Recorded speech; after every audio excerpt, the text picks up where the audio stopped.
मैं इसे भगवान का आशीर्वाद मानता हूं कि ईश्वर ने विपक्ष को सुझाया और वो प्रस्ताव लेकर आए। विपक्ष का अविश्वास प्रस्ताव हमारे लिए शुभ होता है।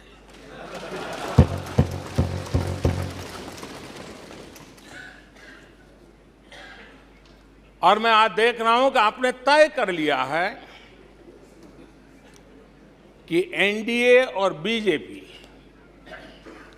2024 के चुनाव में पुराने सारे रिकॉर्ड तोड़ करके भव्य विजय के साथ जनता के आशीर्वाद से वापस आएंगे।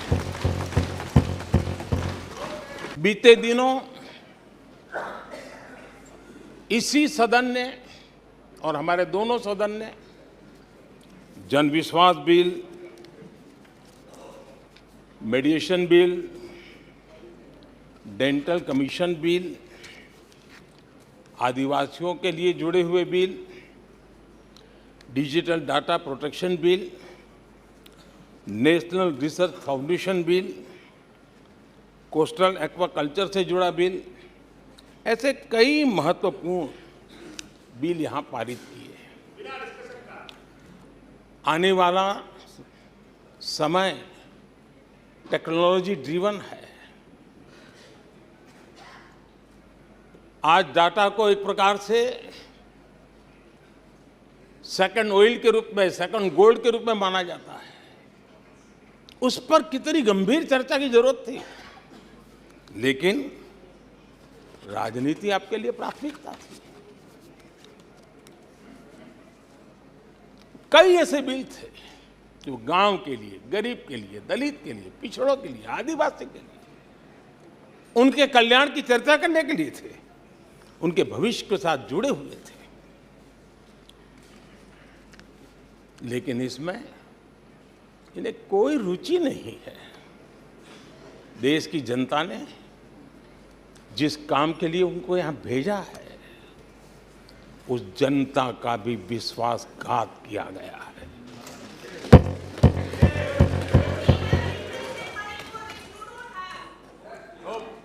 विपक्ष के कुछ दलों के लिए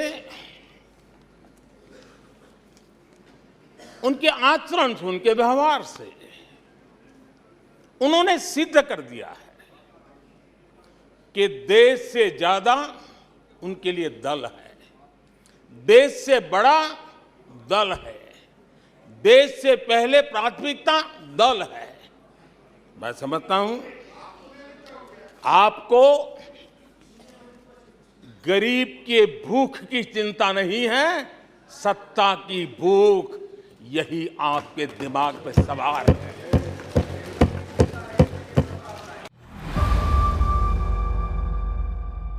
इस अविश्वास पर प्रस्ताव पर भी आपने कैसी चर्चा की? और तो मैं तो देख रहा हूं सोशल मीडिया में आपके दरबारी भी बहुत दुखी है। ये हाल है आपका। और अध्यक्ष जी देखिए, मजा इस डिबेट का कि फील्डिंग विपक्ष ने ऑर्गेनाइज की, लेकिन चौके छक्के यहीं से लगे।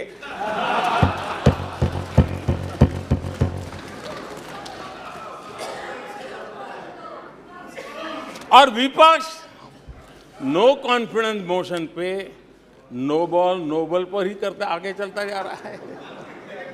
इधर से सेंचुरी हो रही है, उधर से नो बॉल हो रहे हैं।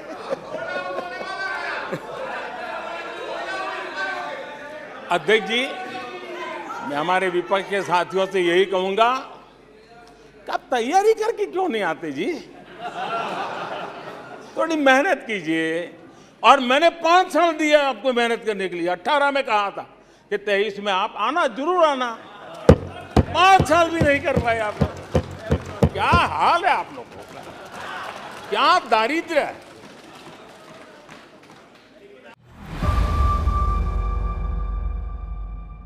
आज गरीब के दिल में अपने सपने पूरा करने का भरोसा पैदा हुआ है। आज देश में गरीबी तेजी से घट रही है। नीति आयोग के रिपोर्ट के अनुसार पिछले 5 साल में 13.5 करोड़ लोग गरीबी से बाहर आए हैं। आदरणीय अध्यक्ष जी, आईएमएफ अपने एक वर्किंग पेपर में लिखता है कि भारत ने अति गरीबी को करीब करीब खत्म कर दिया है। आईएमएफ ने भारत के डीबीटी के और दूसरे हमारे सोशल वेलफेयर स्कीम के लिए आईएमएफ ने इसे कहा है, ये लॉजिस्टिकल मार्वल है। आदरणीय अध्यक्ष जी, WHO ने कहा है, आदरणीय अध्यक्ष जी, वर्ल्ड हेल्थ ऑर्गेनाइजेशन ने कहा है कि जल जीवन मिशन के जरिए भारत में 4 लाख लोगों की जान बच रही है। यूनिसेफ ने क्या कहा है? यूनिसेफ ने कहा है कि स्वच्छ भारत अभियान के कारण हर साल गरीबों के 50,000 रुपये बच रहे हैं। ये लेकिन भारत की इन उपलब्धियों से कांग्रेस समेत विपक्ष के कुछ लोग दलों को अविश्वास है। पिछले 3 दिन से भी हमारे विपक्ष के साथियों ने जी भर करके डिक्शनरी खोल करके जितने अपशब्द मिलते हैं ले आए, जितने अपशब्दों का उपयोग कर सकते हैं भरपूर, पता नहीं कहां से ले आते हैं। और उनके लिए तो सबसे प्रिय नारा क्या है? मोदी तेरी कब्र खुदेगी। मोदी तेरी कब्र खुदेगी। मोदी तेरी कब्र खुदेगी। ये इनकी पसंदीदा नारा है। लेकिन मेरे लिए इनकी ये गालियां, ये अपशब्द, ये अलोकतांत्रिक भाषा, मैं उसका भी टॉनिक बना देता हूं कि विपक्ष के लोगों को एक सीक्रेट वरदान मिला हुआ है। हाँ,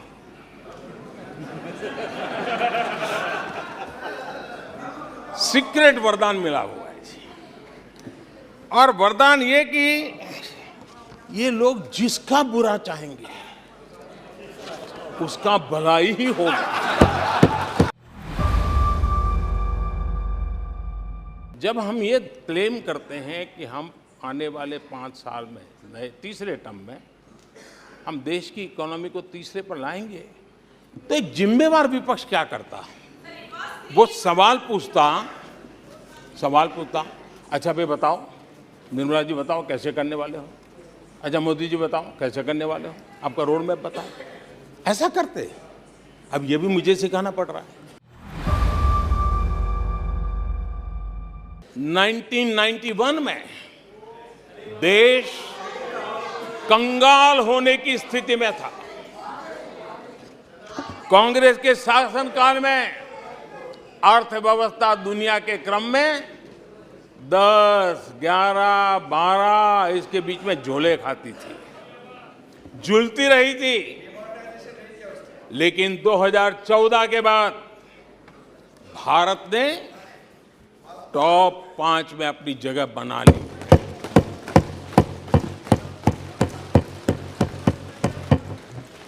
कांग्रेस के लोगों को लगता होगा कि ये कोई जादू से लकड़ी से हुआ है, लेकिन मैं आज सदन को बताना चाहता हूं माननीय अध्यक्ष,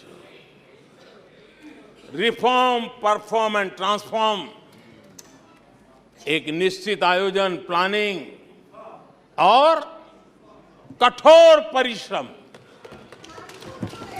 परिश्रम की पराकाष्ठा और इसी की वजह से आज देश इस मुकाम पर पहुंचा है। और ये प्लानिंग और परिश्रम की निरंतरता बनी रहेगी। आवश्यकता अनुसार उसमें नए रिफॉर्म होंगे और परफॉर्मेंस के लिए पूरी तरह ताकत को लगाया जाएगा। और परिणाम ये होगी कि हम तीसरे नंबर पर पहुंच के रहेंगे। 2028